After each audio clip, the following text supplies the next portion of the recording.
സാറിനൊരു phone വന്നിട്ടുണ്ട്.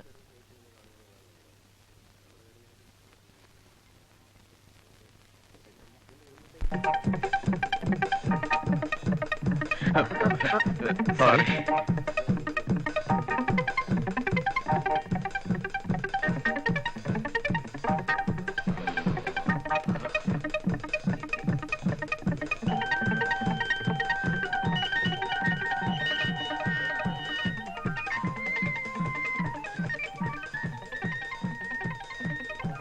അല്പം വൈകിപ്പോയി, സോറി.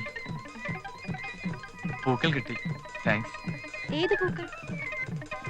കളിയാക്കൊന്നും വേണ്ട, എനിക്ക് ആളെ മനസ്സിലായി. വന്നു കാണാൻ സംശയിച്ചു ആദ്യം, പിന്നെ അടയാളം പറഞ്ഞിരുന്നല്ലോ, കറുപ്പും ചുവപ്പും. എന്നോടാണോ? ഞാനാണ് പ്രേം. നമ്മുടെ സ്നേഹത്തിന്റെ തുടക്കം രസകരമായി, ഒരു സസ്പെൻസ് ചിത്രം പോലെ. നമ്മുടെ സ്നേഹമോ? താൻ ആരാ? എന്താ ഇയാൾ എന്തൊക്കെയോ പിച്ചും പേയും പറയുന്നു.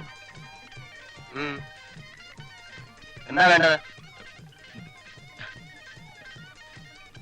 മനുഷ്യനെ വിളിച്ചു വരുത്തി അവമാനിക്കാണോ? പൂക്കളും കൊടുത്തയച്ച് കറുപ്പും ചുവപ്പും വേഷത്തിലായിരിക്കും പറഞ്ഞ്. ഇത് വട്ട് തന്നെ. ഞങ്ങൾ തമ്മിലുള്ള സ്നേഹത്തിന്റെ തുടക്കം രസകരമാണ് പോലും. ഓഹോ, അവിടെ വരെ ആയോ? ഇത് എന്റെ ഭാര്യയാണ്. ആദ്യം ഭാര്യമാരെ മര്യാദയ്ക്ക് നിർത്താൻ പഠിക്കണം. എന്താണോ പറഞ്ഞത്?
വെള്ളം ചേർത്തതാ, വെള്ളം ചേർത്താ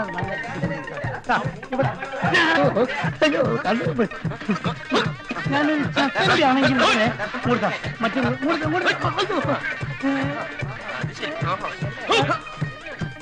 നീ കച്ചവടം ചെയ്താൽ മതി. നീ സപ്പോസ് നീ എന്തിനാ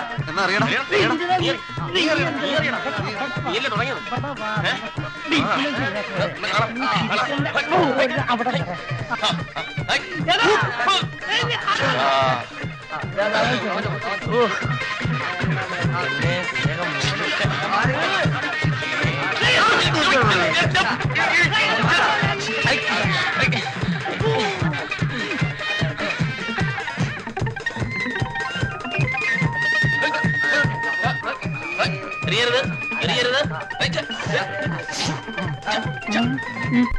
ഹലോ ഹലോ, ഓടിച്ചു പോണ ഓടിച്ചു അടുത്ത മീനം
ഇത് ആരുടേതാ? കണ്ണട വടി അത് ഞാൻ പറയാം, പറഞ്ഞുതരാം, ശ്രദ്ധിച്ചു കേൾക്കൂ. നമ്മുടെയൊക്കെ സ്വാർത്ഥ ജടിലമായ ജീവിതത്തെപ്പറ്റി കുറച്ചു ദിവസമായി ഞാൻ ആലോചിച്ചു പോവുകയാണ്. വീട്, ഭാര്യ, കുടുംബം, അങ്ങനെ സങ്കുചിതമായ ഒരു ലോകം മാത്രമേ നാം വിഭാവനം ചെയ്യുന്നുള്ളൂ. മറ്റുള്ളവർക്ക് വേണ്ടി എന്തെങ്കിലും ഒരു നന്മ ചെയ്യാൻ നാം ശ്രമിക്കാറുണ്ടോ? ഈ വടിയും ഗ്ലാസും കൊണ്ടാണോ ഗോവിന്ദേട്ടൻ നന്മ ചെയ്യാൻ പോകുന്നത്? നിനക്ക് തമാശയാണല്ലേ? ശോഭേ, ഞാൻ ഈയിടെ ഒരു അന്ധവിദ്യാലയം സന്ദർശിക്കുകയുണ്ടായി. എന്റെ മനസ്സുരുകിപ്പോയി.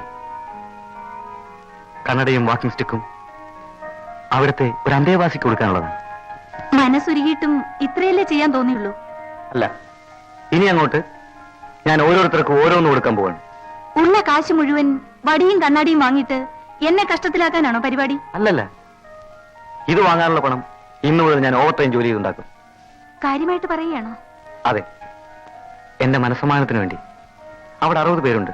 60 ദിവസമെങ്കിലും ഞാൻ ഓവർ ടൈം ചെയ്യേണ്ടി വരും. ഇതൊരു നേർച്ചയാണ്, ഇല്ലെങ്കിൽ തല മൊട്ടയടിക്കേണ്ടി വരും. എന്റെ വിജയത്തിന് വേണ്ടി നീ എന്നെ അനുഗ്രഹിക്കണം.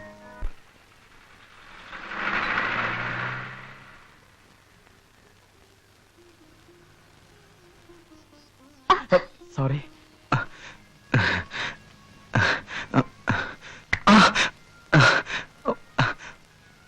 ആരാ അടിച്ചത്? ഞാൻ ദേഹത്ത് മുട്ടിയല്ലേ? ക്ഷമിക്കണം. എന്റെ വടിയൊന്ന് എടുത്തു തരാമോ? I am sorry. കണ്ണിന് കാഴ്ചയില്ലേ അല്ലേ? ഇല്ല, പക്ഷേ ക്ഷമ ചോദിക്കേണ്ടത് ഞാൻ തന്നെയാണ്. പരിചയമില്ലാത്ത വഴിയിലൂടെ ശ്രദ്ധിക്കാതെ നടന്നത് ഞാനല്ലേ?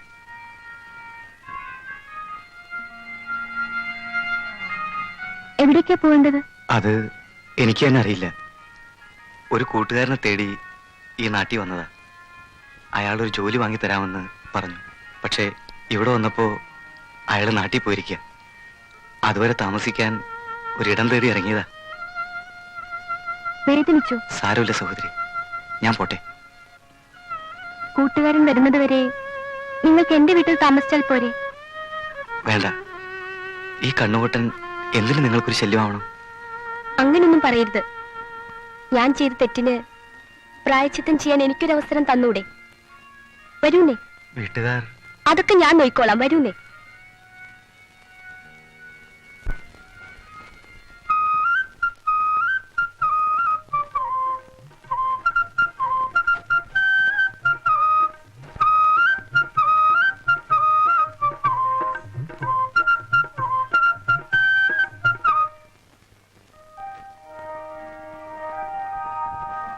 കാലെടുത്ത് മാറ്റുക.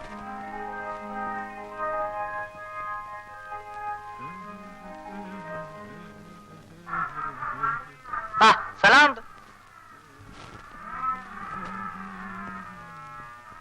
വരൂ.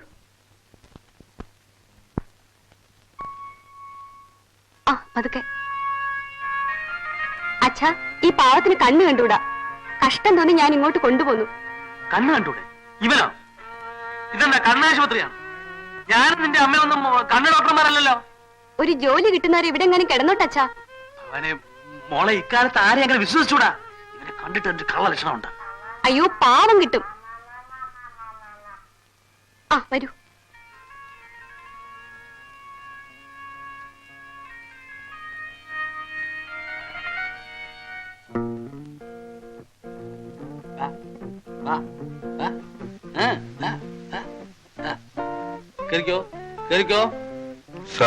നിന്നെ പോലുള്ള അലവലാദികളെ താമസിപ്പിക്കാൻ മേജർ നായ ഒരു സത്രം തുടങ്ങിയിട്ടുണ്ട്. അകത്ത് കയറിപ്പോടോ. സാർ, ഞാൻ മിണ്ടരുത്. കയറിപ്പോടോ അകത്ത്. സത്രം തുടങ്ങിയ വിവരം ഞാൻ അറിഞ്ഞില്ല.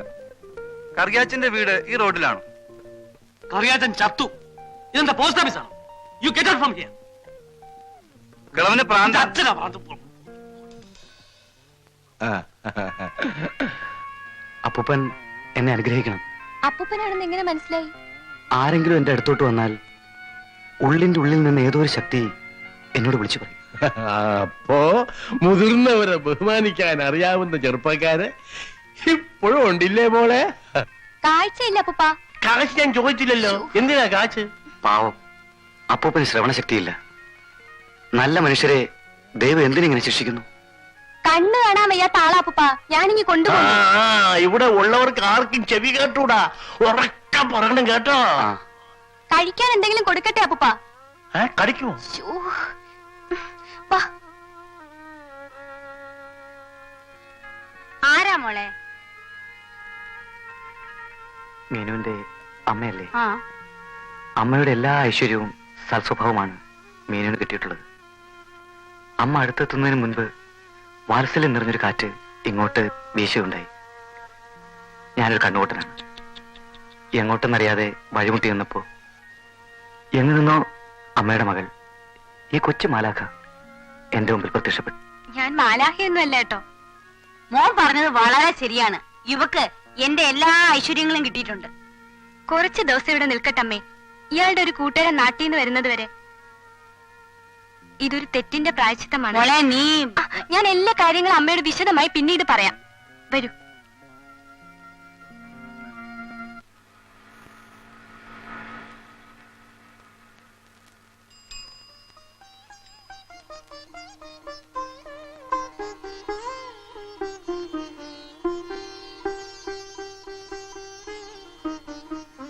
ഇതെങ്ങനെ ശരിയായി? ഒന്നും ശരിയായില്ലല്ലോ. കാലേ കാലെന്റെ തന്നെയാ. അതല്ലെന്നേ. അല്ലെന്ന് പറഞ്ഞ വലിയ കഷ്ട. എന്റെ അച്ഛനാണ് സത്യം. 2 കാലും എന്റെ സ്വന്തം. പ്രേമന് മുടന്നുണ്ടായിരുന്നല്ലോ. എനിക്കോ?